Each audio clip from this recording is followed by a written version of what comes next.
My name is Mohsin Aboud. I'm Principal Investigator of International Extramural Research Development Award. I'm from Muhimbili University of Health and Allied Science, Tanzania.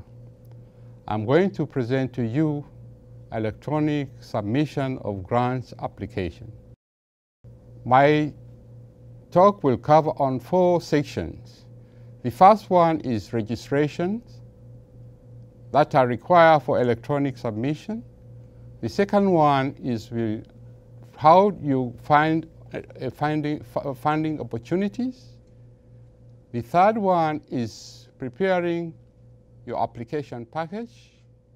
And the fourth one is submission, tracking, and viewing your application. Electronic submission is now a requirement for all grant application at NIH. NIH is phasing away from paper applications.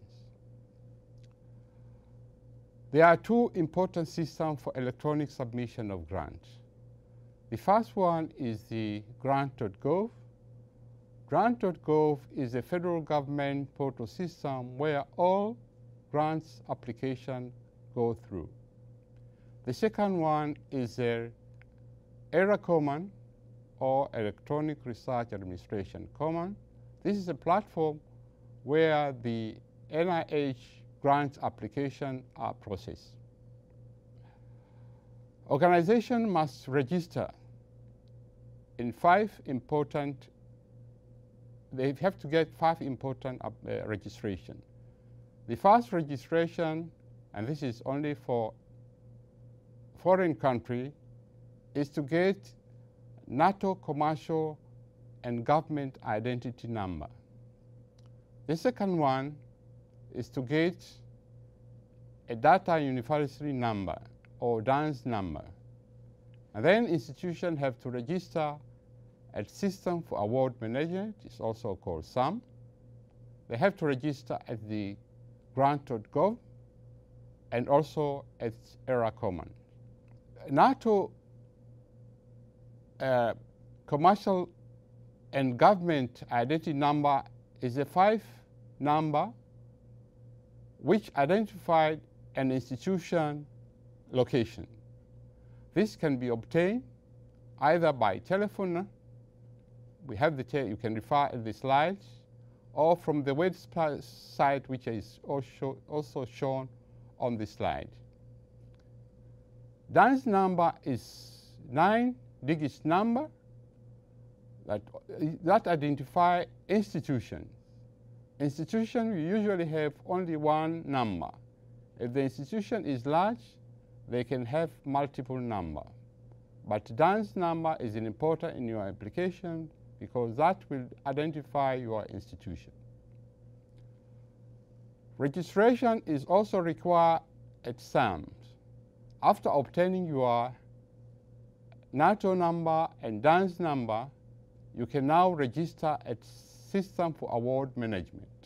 Your institution has to identify 1 person who will be authorized to send applications. SAM's registration needs an annual renewal. The other place where you need to register is at grant.gov. At grant.gov, you assign authorized organization representatives. It is advised to have several authorized organization representatives who are also referred as AOR. It is better to have several people tracking your application at the same time. You also need to register at the ERA Commons. It is the institution which registers and assign a person who is called the SO. An SO, or signing official, is the person who will be able to register all other principal investigators. You cannot apply for NIH grant without being registered, you as a PI, and get username and password from the ERA Common. After registering yourself in all these systems or the institution, you are now ready to find funding opportunity. Funding opportunity are posted in two important areas. One, funding opportunity are posted to the NIH websites, especially at the Office of Extramural Research, and this comes as a grant, NIH guides for grants and contracts. The second place where funding opportunities can be seen is at grant.gov. NIH posts their grant funding opportunity to grant.gov, and also several other grant-making federal agencies post their opportunity at the grant.gov.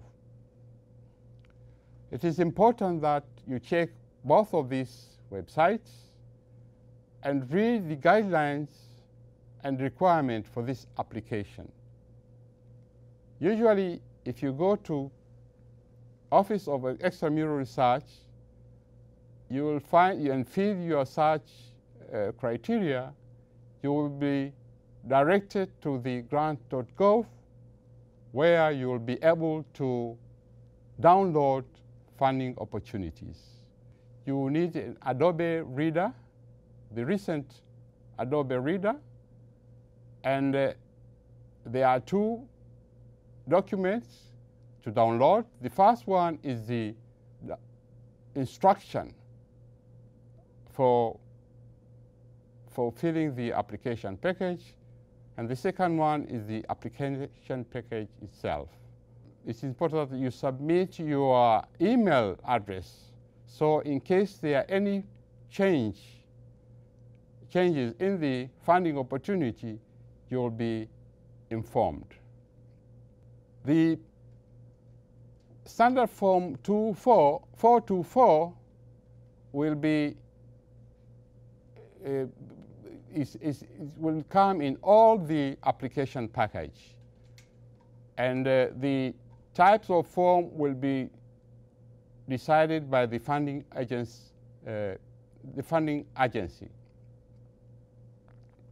It is important that you complete your application and follow the guideline for the completion of application, which will include the special attachments, the specific sections.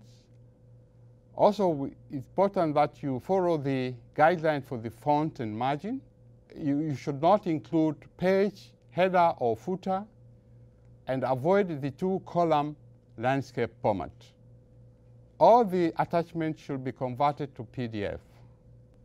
It is important when you are filling your application form that you save your application. All completed sections should be moved to submission section. And if there are no error, a submission button will become active and you'll be ready to submit your application. On-time submission is important, that your submission should be at 5 p.m. local time at the submitting institution,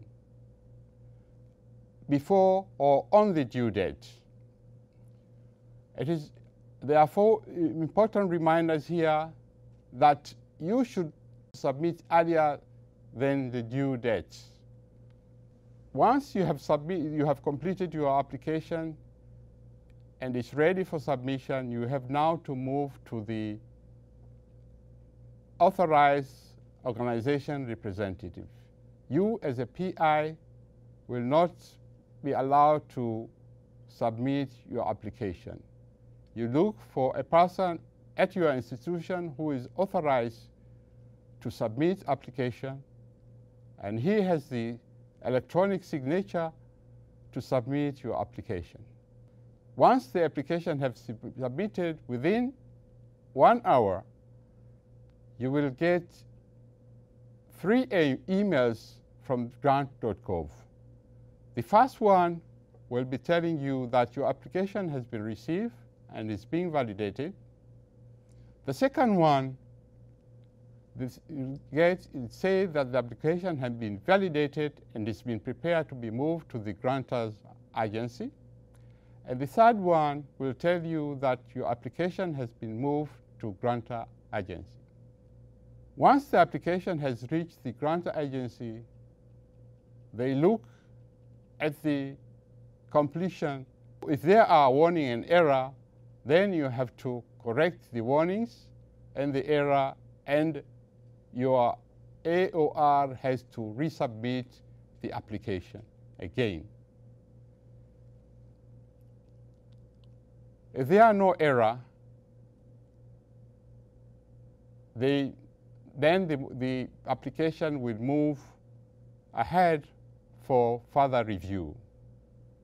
You are advised to log as a PI or a signing official at Error Command to log and view your application to see if there are any error or if the image of your application has been distorted, or if there are documents that are missing.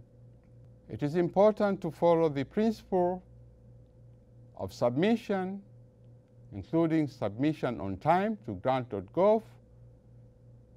You have to correct all the error, and also important that you review your application package. Once there is no error, that will be the end of electronic submission of your grant application, and you'll just be waiting for a scientific review of your application. Thank you very much.